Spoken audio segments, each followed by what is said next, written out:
I have 3 children. My 2 oldest sons came to Argentina a few years ago to study there.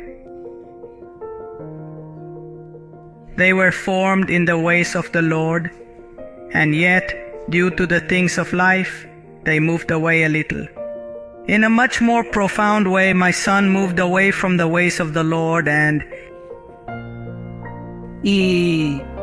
I began to worry a lot about his condition. One day I asked my son, "Son, are you praying?" And my son said to me, "Daddy, I want to confess that I don't remember the last time I prayed to the Lord." This really filled me with worry and anguish. And I began to pray a lot to the Lord so that God would protect me, so that God would preserve my life, so that He would have time to return to the ways of the Lord. What happened during this year in the month of February? My family, me, my wife, my youngest daughter of 12 years old, we got sick of COVID. And I was really on the verge of death with this virus. I got my oxygen saturation to 72. And this was a wonderful work that the Lord was able to do in my children's hearts. My son calls me one day and says to me, "Hey Daddy, I can't bear the thought of losing you." And he began an awakening in his life, and I told the Lord, "Use what you have to use so that the product of this disease, or if you have to call me to rest, or whatever you wish, you do with me as you wish, but that my children may be saved."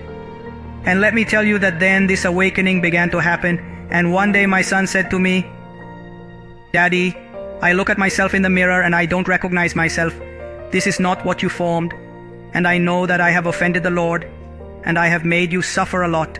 But you know that I have been praying a lot to the Lord and asking God for forgiveness for my sins, and I want to feel that God is listening to me. I want to know and feel that I am being sincere." I told my son, "Son, you are starting on the right path. The Lord has forgiven you. The Lord has appointed you for salvation." And you know what happened, my dear ones, in a suffocating way? 3 days later, my son died. My son he would have been 23 years old. 2 days ago, November 9th, he would have been 23 years old, but my son was 23 years old on July 6th of that year, died in a sudden way. This was an extremely terrible impact on our lives. However, we have recapitulated it, and we have understood that the Lord has a wonderful plan for His children when we put our trust in Him, and He can allow us in the midst of the storm, that in the midst of the storm we can have infinite peace. The Lord has not deceived us.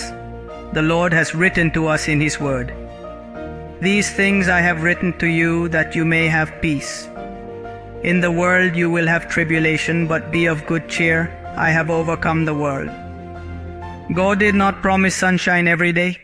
I know that at times the storm comes, but He offers us a new heart that sings even in the midst of pain. And this is what my family and I decided to do, to consecrate ourselves more than ever to the Lord's work. At this moment, I am working as a lay pastor for the Texas Conference, and also studying to become a pastor at Andrews University, because we have decided to trust in God and make Christ our hope no matter what condition you are in and what difficult situation you are going through. God is in control, and He can allow this situation, which may be the most difficult of your life, to be transformed into a great blessing.